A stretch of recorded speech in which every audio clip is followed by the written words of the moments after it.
Hi, this is Laura Forehand from the Desert Sanctuary podcast. As we have authentic discussions about deconstruction and religious trauma, please be aware that some episodes may contain stories of sexual abuse and or suicide. Please take care of your mental health. We love you. Welcome to the Desert Sanctuary with Carl and Laura Forehand. Often when we have doubts about religion or simply want to ask questions, it can feel like we are wandering out into the desert. We would like to invite you to join our sanctuary, the Desert Sanctuary. We've tried to pick guests that would resonate with and challenge us and our fellow seekers here in the desert. We believe that a key to the journey is to keep asking good questions, and we believe that all stories are sacred. Our hope is that you will find life and healing for your body and mind, and that you will be able to be where you are and be who you are. And now, here is our show. Hi, welcome to the Desert Sanctuary podcast. I'm Laura Forehand. I'm here with Carl Forehand, and it is a Tuesday, but I am not in school because, as most Midwesterners like to do, we're going to talk about the weather. Yeah. When I woke up this morning, it was like negative 24 with the feels like temperature. And right now, the actual temperature is -6. And the feels like is -19. So, we can't let little kiddos stand at the bus stop and temperatures like that. Or Carl's. Don't let Carl's stand by the bus stop. Well, you wouldn't stand by the bus stop. Yeah. But I don't want to stand anywhere. Yeah. I don't know that I'd want to go out and just start my car. It's really, really cold. It's so weird though, because then, it's going to warm up. Tomorrow's going to be like almost 40. It's just, Yeah. It's crazy. Summertime. It's crazy. Yeah. But anyway, so here we are recording our podcast and continuing our series of good questions that center around a series of blogs that you've done and posted on various social media. And today we're going to talk about question number 8. Good question number 8. Why would God require worship? So I'm going to kick it to you and sure. tell us what you think. The other thing we're doing is waiting for the arrival of our son from a tropical island. I know he's going to die. Where it never gets anywhere near this cold. He told me that like when it gets to be about 50 degrees, that people walk around in like parkas. Mm-hmm. And I'm like, 50 degrees here. My kids are like, do we have to wear a coat to recess? Yeah. It's like, and they're wearing shorts to school and things like that. So it's just so funny, but yeah. So we're going to make sure that he has a coat and hat. And so hopefully you can't hear the space heaters back here that we have in our 100-year-old home. It's a little drafty, as my mom would say when she comes over. But if you can, I'm sure, you understand. It's very chilly back here. A little extra background noise, but in a way, it's kind of cozy, and we could see the remains of the snow outside. Barely, it's starting to. Yeah, it'll be gone. It's cold. It's gone by the end of the week. Getting away. Yeah. So we want to talk about does God require worship? And the immediate reaction from Christians is or anyone really is usually, well, yeah, we worship. That's what we do. Because from the beginning of time, people have imagined what God is like, and they imagine that he needs to be appeased or something. Mm-hmm. And that, kind of goes back to, I don't want to jump the gun, but it sounds like a complete narcissist. I require you to worship me. Like that's got a super low self-esteem. Yeah. So most of my work that I've done since deconstructing, has to do a lot with my self-esteem, with wanting to be approved of by others. I wanted to fit in, and I wanted them to accept me, and those kind of things. But wanting people to like us, I mean, beyond the normal, I want to get along with people and I want to have friendships and things like that. But the excessive feeling of that is not a strength, it's a weakness. It bypasses the idea that we can be comfortable when we're alone. When the connections are good, it's good. When the connections are bad, then we wonder, what do we do wrong? So if we have to accept and approve of others, it can lead to immature behavior. So, Talk a little bit more about that. Like, give me an example. yeah. So if the religious leader in my midst, if they have narcissistic demands, that we should follow them and elevate them. Mhm. Um, it's different than an allegiance or cooperation or mutual benefit type of decisions and so on. If if they have to be put on a pedestal, if they have to be worshipped in a way, if they have, they're what they say is not questioned, that's narcissism, Yeah, right? right. So uh if I if my son says, during a podcast sometime, my son JD says, he mentioned something that I said, during his life, and he quotes that. Mm-hmm. And that's comforting to me. That's Mm-hmm. good. Makes me feel like I did something right. But Right. if every time I see him, he needs to praise me all the time, then it's not necessarily as much wrong with him as it is with me. Mm. That I'm being really narcissistic. I'm being really immature to need that, to need to put myself on a pedestal. Mm-hmm. And um, pastors kind of fall into that trap. But the thing is, if God is like that, then God's way more immature than me. You know, you and I both were kind of uncomfortable with the way churches is. When we come out as a new pastor, we were saving the church. Hopefully, we're going to get it rolling, get it on the Mm-hmm. right track, and we were pretty good at that. But people would love bomb us on Mm-hmm. the way in, Mm-hmm. and then we would worry about that to some degree, that Mm-hmm. they're really putting too much stock in us, and Well, and they we didn't don't, even know us. yeah, and we don't really need that. We every once in a while tell me I'm doing a good job, so I know, it's resonating and so on. But um, to say, a normal thing, well, God is supposed to be a level, above. He's supposed to be mature, holy, righteous, just, all those things, right? Mm-hmm. So, what would be the appropriate response? Maybe appreciation, maybe gratefulness. If God is real, then we appreciate him. But if, as someone suggests, I need to be worshiping all day long or Mm-hmm. praying all day long to Mm-hmm. appease this deity, Mm-hmm. then in my opinion, that deity has a low self-esteem. They're Yeah, not mature. right. They're just want to monopolize your time. Mm-hmm. And in some ways, that's not even good for your family. It's not good for you to fit into society if all you do is defer to a deity all the time and praise and worship them. I know Sean Foyt thinks he's the greatest worship leader of all times, and uh, leads these worship services. But does God really even want that? Is the question. If God was real, would he want that? If he Mm. was holy, if he's perfect, um, I would think a good God that's holy, that never makes a mistake, that's omnipotent, omnipowerful, all good, all loving, all that stuff. I can't, kind of looking back on it now, I know I felt emotion in those services. I know they were hitting certain Yeah. triggers, and I was feeling good many times when we were in church. Mm-hmm. Sermons excited me sometimes. Mm-hmm. But ultimately, does God desire worship is the question. And I would say if God exists and he's anything to be admired, that he would tend not to want that attention, Mm-hmm. right? He's Mm-hmm. not uh, like a movie star who Right. gets energy from that, right? Mm-hmm. Mm-hmm.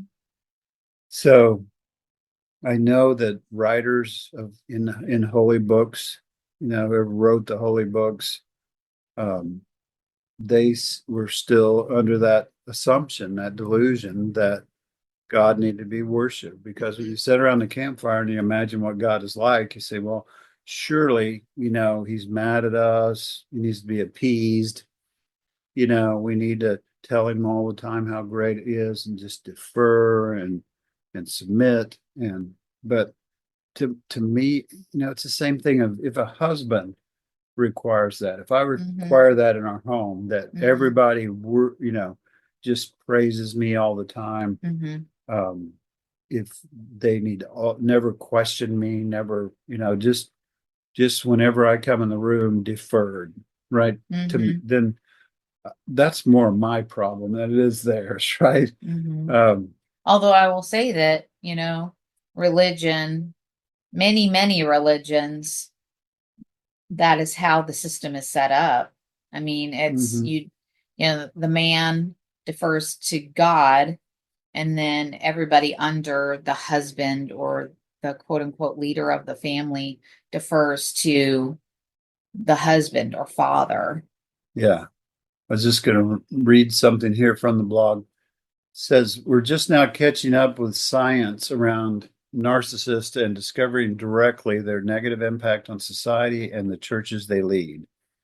A new study from Birgit Shins, distinguished professor of people and organizations at Neoma Business School in France, and colleagues from Cardiff University Business School and Department of Psychology at Durham University, shed some light on this issue by exploring the impact of vulnerable narcissists, particularly in organizations that are going through a crisis. Wow. They state deeply insecure, defensive, and neurotic.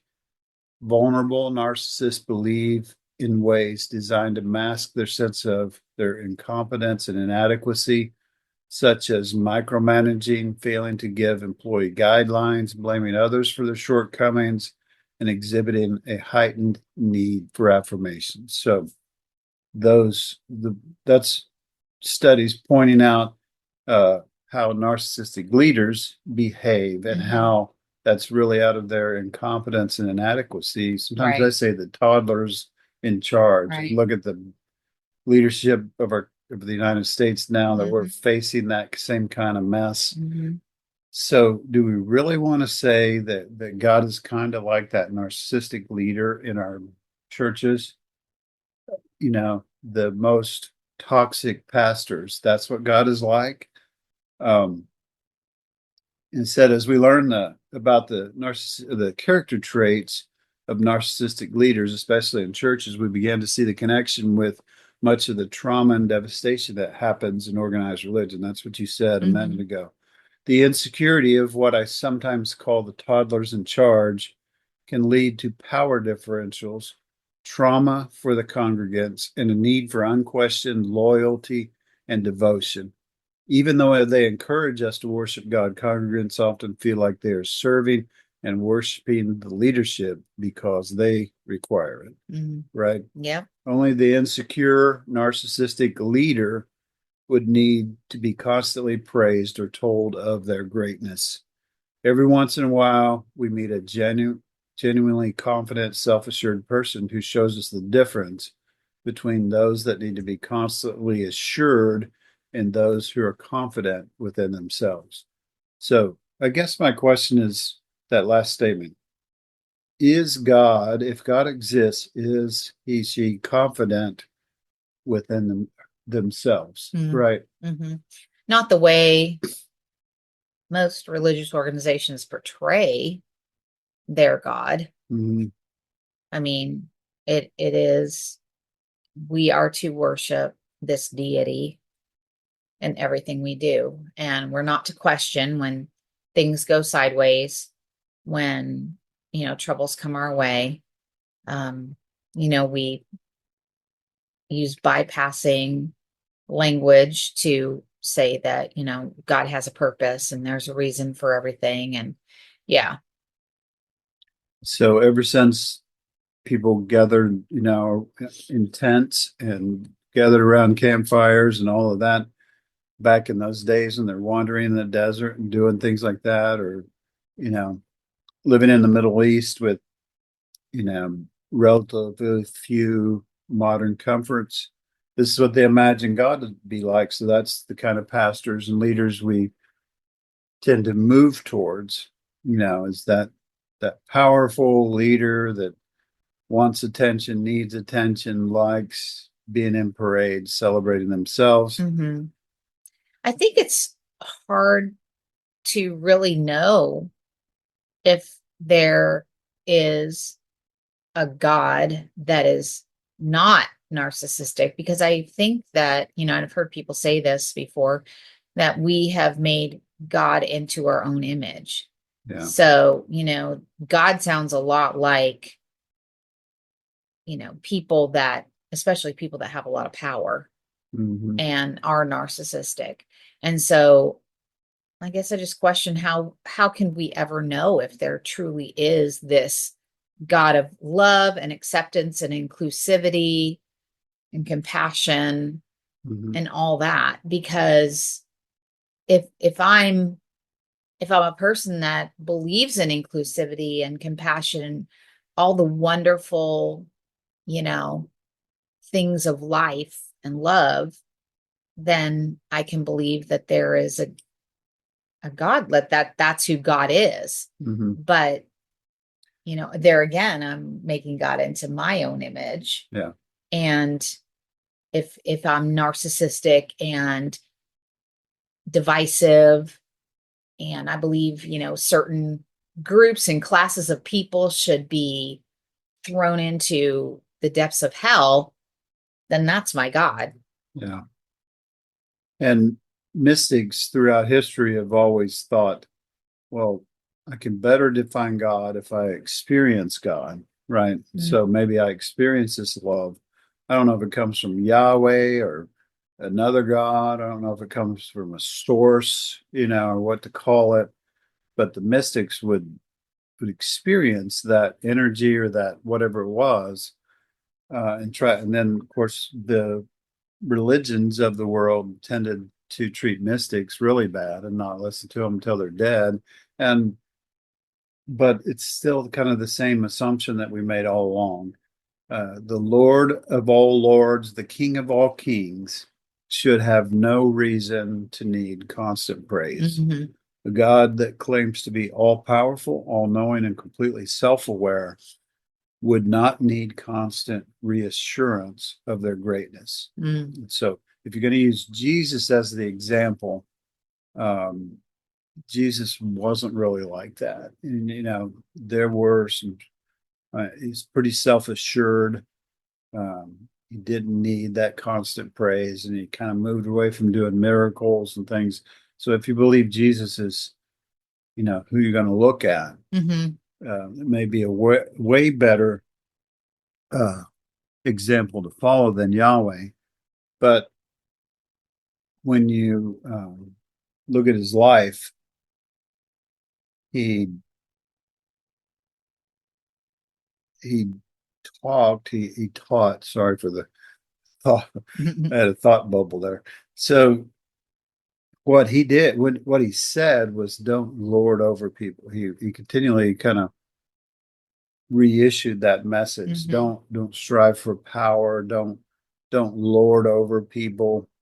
That's not the model. That's not what I want to promote. Mm. I want to promote you love your neighbor, you love your enemies, treat people like you want to be treated, Right. and don't dominate or rule over people. Because in essence, what he's saying, that's bad, right? Don't do that. Don't strive to be that leader. So the same thing is true with God. Um, if we believe that he needs that, then we kind of create him in our own image, and Right. it's like you said, our tendencies get get put into our God, Right. right? Right. So if God requires or accepts worship, he is less than perfect. Mm-hmm. So if you want a God that needs worship, you say, well, we need to do it. Well, still, if he accepts it, then he's less than perfect. Right. You got to admit that. His ego is fragile. Yeah, he's got a fragile ego. The ego. The normal people don't have fellowship, companion, or mutual love with narcissistic leaders. Worshiping a being never brings us into the right relationship with it. It only separates us further and creates harmful power differentials, which you don't need any more of that in the church. Mm-hmm. We can respect our leaders in corporate without overly stressing our inequality. I think what I meant by that was we can respect our leaders and our corporate leaders without overtly stressing our inequality with them. Mm-hmm. So I've been on disability for several years since my stroke. My current situation is I can't do as many things as other people. Most people treat me with respect and we interact and we cooperate, but I don't feel the need to elevate or worship those that are differently abled than me. And if God is differently abled than me, if he's more powerful, omniscient, all those things, then I don't think he would want worship. She would want worship. Mm-hmm. Just because they can do something for me doesn't make them better than me. I'm different, but I'm not inferior Mm-hmm. to them. Mm-hmm. If God is real, then he should be better than me in many ways. He should use his ability and power to enhance everything in the world. If God has all these abilities that could help me, then he, she, they should help me and not require that I worship them before I can get better. Yeah. And then, None of the nurses or doctors ask me to do that. right. And how much is enough? Right. I mean, I've It's talked never about enough. that before, like, people praying. How much prayer is enough? I mean, for one person, it's one prayer. For a mother whose child is in the hospital with cancer, that prayer that their child lives is never answered. Yeah. Like, and then the guilt falls on that person. Did I say the right words? Did I pray enough? Did I have enough people praying for me? It's such a destructive thought process. Yeah. I, so there's in the hospital, there's a person begging God, Mhm. like you said, relentlessly day after day, help me get better. I want to get better. And that deity requires worship for that. Please, God, we worship you. You're holy. Come down, release your power on my illness, whatever. Um, but the doctors and nurses never asked me to do that. Right. Doctors and nurses willfully did everything they could in their power. And when you say thank you, that's usually enough. Mm-hmm. You just say thanks for tending to me. Thanks Right. for being there. And thanks for helping me. Well, and it's the decent thing to do. Yeah. Okay. Right. If we see someone in pain or hurting, it's the decent thing to do to help them, Yeah. to sit with them. Maybe there's nothing I can do physically to help them. Maybe it's just holding their hand. Maybe it's just sitting there with them. But, from what I'm gathering, it's like God can't even do that. We basically have to beg him, and then he might or he might not. Just Yeah. depends on how he feels, or if I'm saying the right words, or if I'm praying enough, or if I'm begging hard enough. And like that's horrible when Yeah. you think But about the it. doctors, nurses, therapists did do something. And not only do they not want me to follow them around and worship them all day and say thank you forever, a simple thank you is enough. They actually did help me, um, and they didn't need to be worshipped for it. They also, um, you know, according to the model, usually what happens is when someone helps us, then we give credit to God. God Mm-hmm. wants credit. Mm-hmm. He wants credit. He wants us to acknowledge that he did it through those people, um, and he chooses to use people, which is a terrible term, but also then he wants the credit. Right. That's also immature. That's Mm-hmm. doctors many times sometimes they have an ego about them, but most often they don't want when they come in, they want to talk about, well, what's your diagnosis and what can we do? What are we doing? And where are we go? What do I need out of you? Things like that. They don't go, okay, it's time. It's time. Give me the praise. Give Yep. me Let's what I'm pause due. here Give, in this I need moment. you to grovel a little bit. I need you to beg. And then I will go on with the rest of the treatment, whatever I can do to help you. It just, the longer I remove myself from it, the more I'm just about totally convinced that God doesn't need worship. All the other majestic things in nature that do miraculous things every day and keep us alive and provide us oxygen and all those things. Those things don't ever stop and go, wait, I need some appreciation here. Right. That's immature. Right. Anyway, so Speaking of, this just came to me. Your stroke 3 years ago today. yeah, We went to the hospital. You doctors and nurses did what doctors and nurses do, told us you had a stroke and started treatment right away. So yeah. so grateful. And not once did I thank God for your stroke or, anything like that. I was just very thankful that we had incredible nurses and doctors and facilities that we were able to go to. And I say that knowing that there are some people that haven't been afforded that particular luxury or their loved one did not survive, their diagnosis. So, but I'm not grateful to God that you're still here. I'm literally grateful for, so many other things and so many other people that did what they needed to do. And even if you hadn't survived that, I would still be grateful that they did everything that they knew to do. Yeah. My physical therapist during the most intensive part of my recovery was named Allie, and I had her email. And so after it was all done, I sent her an email and said, thank you guys so much for what you did. And then I think later on I had to contact her about something, and I said, hey, thanks again.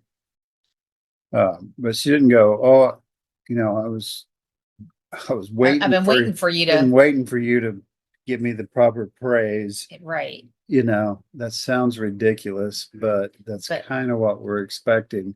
We think God expects. And so if he's ultimate good, if he's ultimate love, if you want to look at God that way, it's pure love. Well, then a lot of our stuff, a lot of our rituals we go through, like worship, really probably could be boiled down to worship makes us feel good. It releases chemicals in us, which would be the same if you went to a concert, be the same as if you went to hear someone speak that was really eloquent speaking.